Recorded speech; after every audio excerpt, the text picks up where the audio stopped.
কুয়াকাটা আলিপুর মৎস্য বন্দর, এইখানে সবচেয়ে বেশি মাছ হয়।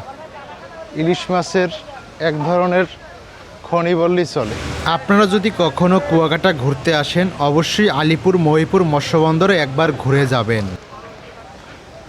কেননা যে এখানে সামুদ্রিক অনেক ধরনের মাছ পাবেন, বিশেষ করে ইলিশ মাছ। বর্ষার সময় আপনি ইলিশ মাছ পাবেনই, আর ইলিশ মাছটা খুব তরতাজা হয়, এখানে খুব নিয়ে আপনি খেতে পারবেন খুব সুস্বাদুভাবে।